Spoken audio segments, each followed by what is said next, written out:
Vamos começar a nossa revisão para a sondagem de língua portuguesa. Prestem muita atenção, a gente vai usar esse quadro porque vocês precisam ver a leitura, a escrita também em letra cursiva.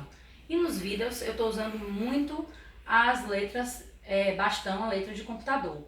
Então é necessário também que vocês se lembrem do quadro. Crianças, vamos começar a nossa revisão. Esse primeiro vídeo vai ser sobre texto informativo, que é o capítulo 3 do livro.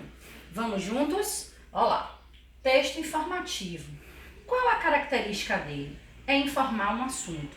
O texto informativo, ele é um texto que informa informações científicas, né? Então ele pertence a uma pesquisa, uma reportagem. Então ele tem essa característica de informação de um determinado assunto, como está aqui. Outra característica importante do texto informativo é o uso de parágrafo. Eu entendo que nesse momento vocês possam estar com um pouco de dúvida em relação ao parágrafo. Por quê? Porque vocês ainda não têm muito acesso a todos os textos. Então, como é a primeira vez que vocês estão vendo um texto informativo, eu só vou dar uma dica importante. Vocês estudaram mais outros textos, outros gêneros textuais, que foi lenga-lenga e cantiga popular. Vocês lembram que a cantiga popular e o lenga-lenga era uma escrita embaixo da outra? Não era assim como o Tia Mari fez? Por quê? Porque eram escritos em versos e não em prosa. Então, quando a gente usa o parágrafo para textos informativos, como vocês viram, a própria fábula, que é um texto narrativo, e ele é o espaço maior no início do texto escrito em prosa. Então, aqui eu fiz de propósito. Seria esse espaço aqui, crianças. Estão vendo? Esse espaço aqui é o início de um parágrafo, certo? Eu vou fazer a leitura do livro de vocês, porque a gente vai recorrer a ele para poder fazer essa revisão também, já que vocês vão estudar por ele. Por que os tigres têm listras? É muito fácil reconhecer um tigre, com listras pretas cobrindo o corpo alaranjado. Essas marcas o ajudam a se misturar à luz e à sombra da floresta. Ele consegue se aproximar rápida e sorrateiramente, sem ser visto, principalmente ao pôr do sol, quando gosta de sair para caçar. Esse texto é de Clary Leutherne et al. Como, onde, porquê, perguntas e respostas sobre o mundo animal. Aí foi traduzido, né, por essa autora aí, Carolina Caires Coelho, em São Paulo, né, em 2007. Aí, agora vocês vão interpretar esse texto. O que é interpretar um texto? É buscar as informações que tem no texto e ver se está correto.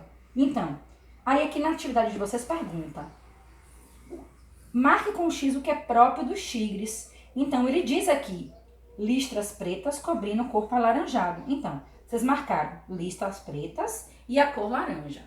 Essa atividade eu estou revendo com vocês, ela já foi feita. Aí, novamente, ele pergunta: pinte o quadro que indica a partir do dia em que ele sai. No texto informa que é no final da tarde. Ainda na questão 3, sorrateiramente quer dizer escondido, disfarçado. E aí vocês vão completar a frase como está no texto. O tigre anda sorrateiramente quando vai caçar. Bom, vamos organizar o que vocês estudaram. Texto informativo. Ele traz informações e dados sobre um determinado assunto. Vamos voltar à característica principal do texto informativo. Ele é escrito em prosa, como eu falei anteriormente, porque ele utiliza-se do parágrafo. Ele não possui nem versos nem rimas. Bom, na página 67 do livro de vocês tem o texto aí. É muito fácil reconhecer um tigre com listras pretas cobrindo o corpo alaranjado. Ponto. É um parágrafo.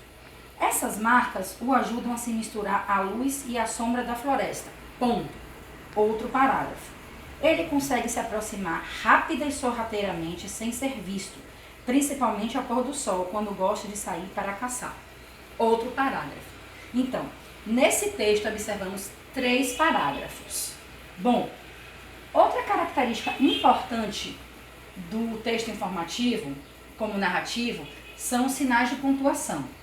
eles indicam como a frase deve ser lida para ter mais sentido. Vocês observaram que eu pausei quando eu falei as frases? Isso quer dizer o quê? É o fim de uma frase e o começo de outra. Então, aquele ponto que a gente utiliza para fazer isso é o ponto final. Existem outros pontos também, que nós vamos ver ainda nessa revisão.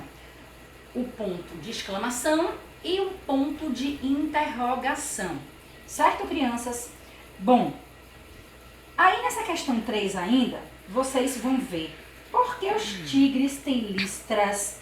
Que sinal é esse? É um sinal de interrogação, ele faz uma pergunta. E aí vocês respondem nessa pergunta. Essas marcas o ajudam a se misturar à luz e à sombra da floresta. Ponto final. Quer dizer que ele vai até ali. Aí, crianças, vamos aqui agora para a página 68 para vermos o conteúdo de gênero masculino e feminino.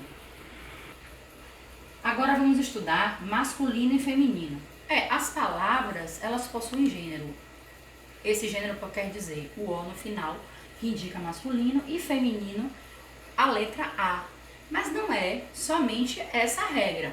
Podemos também modificar as palavras de acordo com masculino e feminino. A gente dá nomes de animais.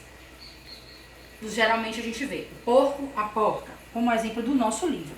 O macaco, a macaca. O urso, a ursa. O coelho, uma coelha. Um pombo, uma pomba.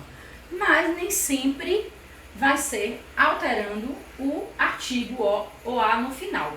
O que é que a gente faz então? A gente tem que analisar e aprender as palavras. Por exemplo, meninos, em alguns casos se coloca macho ou fêmea. Exemplo, jacaré macho, jacaré fêmea.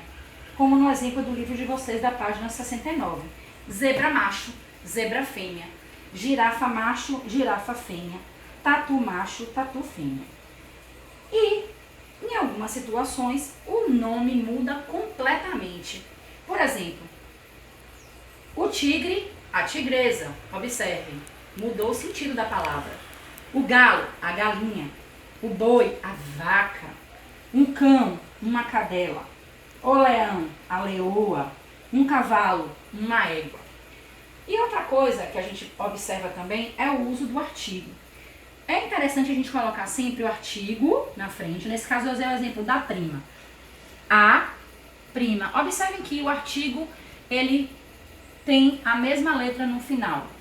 Que pode ser artigo A para feminino, O para o masculino, e uma para feminino e para o masculino.